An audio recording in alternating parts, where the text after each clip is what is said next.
Hello, I'm Annette Young and welcome to the 51%, a show about women reshaping our world. Coming up, it's 2 years since Hamas attacked Israeli communities along the Gaza border. In response, Israel launched a devastating war in the Palestinian territory.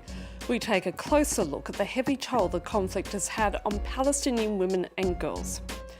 Also in 2024, Belgium's groundbreaking law gave sex workers full employment rights. Our team on the ground reports on whether the law is really working. And Verdi's 19th century opera Aida returns to Paris with a fresh modern twist in a new production by Iranian artist Shirin Neshat. But first, and it's 2 years since some 1,200 men, women and children were murdered by Hamas as they attacked Israeli towns and kibbutzim along the Israeli-Gaza border on October 7th, 2023. It was the first large-scale invasion of Israeli territory since the 1948 Arab-Israeli War, with Hamas taking 251 Israelis hostage. 24 are presumed to still be alive within Gaza. Israel's subsequent war in the coastal enclave has killed more than 66,000 Palestinians, according to Gaza's health ministry, the UN now calling it a genocide. It's no surprise that the physical and psychological toll on women and girls has been devastating, as Jennifer Ben-Brahim reports. In Gaza City, mother of three Inas feels famine tightening its grip, unable to breastfeed her 2-month-old son and relying on dwindling baby formula. During the day, because of the lack of food, I often feel dizzy. And when we do get a little food, I give up my share for the kids so they can be full. I feel exhausted all day. The situation is terrible. And I don't know how we'll manage if this goes on much longer. According to the UN, nearly 55,500 pregnant and breastfeeding women face acute malnutrition, as the search for food has become a life or death mission. Forced starvation is just one of the many ways in which women and girls have been disproportionately impacted by the war in Gaza. It's led to the UN Special Rapporteur on violence against women and girls to call the situation on the ground a femi-genocide. What's happening to Palestinian women and girls is not collateral damage of war, it's the intentional destruction of their lives and bodies for being Palestinian and for being women. Women are also the target of sexual violence. Human rights organisations say they are aware of reports of sexual abuse and exploitation linked to receiving aid, such as being promised food, money or work in exchange for sexual favours. Karen Huster is a nurse for Doctors Without Borders in Gaza. The camps here have no lights at night whatsoever. There is no electricity. And so women at night, for example, it can be dangerous to go out and to go to the bathroom. It is dangerous for women, and especially young women, young girls, to live under these conditions. Very easy to be a prey. But because it is such a sensitive topic, it is not easy for women to come forth. There are probably more women that are victims than we see. The psychological toll is profound. Some 239,000 women and girls are experiencing mental disorders. Women are overwhelmed by the trauma that they have carried, by the anxiety, the fear, the grief of repeated forced displacements, of enforced starvation, of being forced to witness their children starving to death. Several of the women we spoke to had witnessed their children being killed in front of them. We spoke to one frontline humanitarian worker who told us, in very clear terms, that women are now carrying the pain for everyone. They're carrying the hunger for everyone. But women are not coping, they are living in hell. Hygiene is another daily indignity. According to UNFPA, nearly 700,000 women and girls of reproductive age lack access to sanitary pads, heightening the risks of infectious diseases. With no respite in sight, women and girls continue to be the silent victims of this war.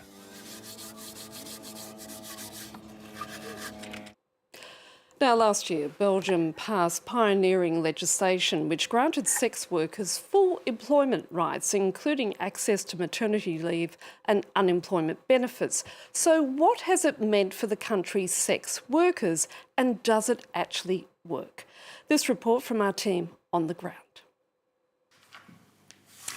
Hello, I am Mel Malicious, a Belgian sex worker. I want to talk to you guys. Since last year, Mel has regularly published content to explain and defend a new law in Belgium, one that allows sex workers to benefit from an employment contract. It's a European first, and most importantly, a status that comes with legal rights. The first one is that you can choose the sexual partner or refuse them. The second one is that you can choose the sexual acts or refuse them. The third one is you can put conditions on the sexual act. And the fourth one is you can stop the sexual act whenever you want to. A first law in 2022 had already constituted a major step, the decriminalization of sex work. But with these new rules in effect, critics fear that pimping is now legal, a fear that Mel thinks is unfounded. I don't think this is an opportunity for pimps to start a business. Because of this new law, not everybody can start a business in sex work anymore. And before they could, now with this new law, they have to have a permit. And if they ever have done something wrong by court and they were judged for it, and it's on their papers, then they will not have that permit. A little further into the center of Antwerp, we find Villa Tinto, which has been around for 20 years. With 915,000 visitors a year, it's the largest brothel in Belgium. Here, the police station is just steps from the windows.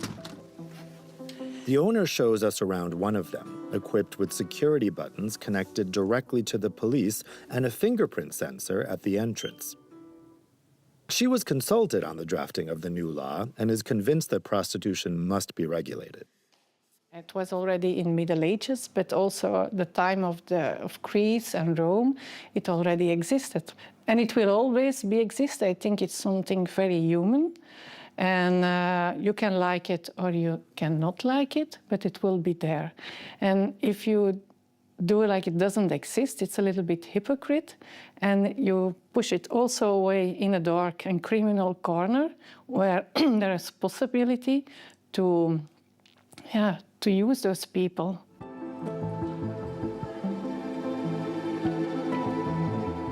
In all of Belgium, only a handful of brothel managers have so far expressed interest in employing their sex workers. Nevertheless, 9 associations have decided to file an appeal against this law with the Constitutional Court.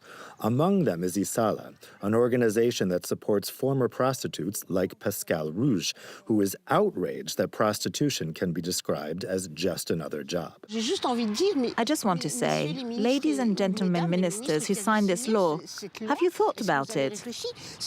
If it were truly a job like any other, would you accept that one day your son or daughter would come and tell you, "Oh, me later on, I want to become a prostitute"? Our analysis of this law is that it creates a relationship of subordination and therefore enshrines this relationship of subordination in law. Now, the employee who is the prostitute is legally subordinate to the employer's authority, who for us remains a pimp. Belgian legislation on prostitution is among the most progressive in the world, but it continues to be a source of debate within the country. Jane Goodall, one of the world's most beloved conservationists, has died at the age of 91. She first became famous for her groundbreaking work with wild chimpanzees in East Africa and went on to become a powerful voice for the environment. Here she is talking to the 51% back in 2023. I think the whole way that more and more people are looking at the world is that we've got to fight discrimination. We've got to fight for equality, equality between the sexes and between different areas of a society. And so the fight for equality for women and a better position for women in society is no different than the fight for giving nature a role in society and understanding the benefits of doing that. So it's really all interconnected. It's a fight for justice. Justice for people, justice for animals, justice for the environment. Now to a 19th century opera with some very 21st century themes. Verdi's Aida is being staged here in Paris in a new version by Iranian artist Shirin Neshat. Questioning power dynamics and religious fanaticism, Neshat is once again exploring women's place in society through her creations, as Olivia Salazar-Winspear reports. History is written by the victors, an old adage that Iranian artist Shirin Neshat is turning on its head in her new version of Aida. Giuseppe Verdi's 19th century opera tells the story of a kidnapped princess from Ethiopia and the Egyptian general who wages war on her people. Conflict underscores this historical tale, and sadly art echoed life for the director of this production when she was preparing video material to be used on stage. We were filming scenes of war, and my own country was attacked on the same day. And my sisters and my mother, all of them were affected. I was rushing to the phone, and they had to flee, but my mother is paralyzed and she couldn't flee, and then it was a choice what to do. It was just a nightmare.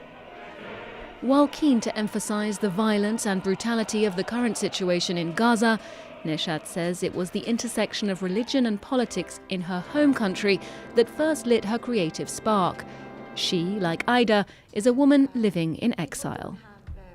My work from the beginning has stemmed from my country, Iran, and how the fanaticism of the government and the hypocrisy of the politics of the government has huge impact on the women of Iran, generation after generation, and how women of Iran have always been against the war, but they've always fought, and they've been really resilient and rebellious.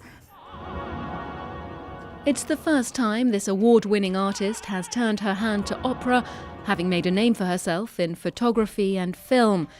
In features like Women Without Men and Looking for Kulthum, her female protagonists, hidden or visible, are always the victors, even if history says otherwise. And that's it for this edition, so until our next show, bye for now.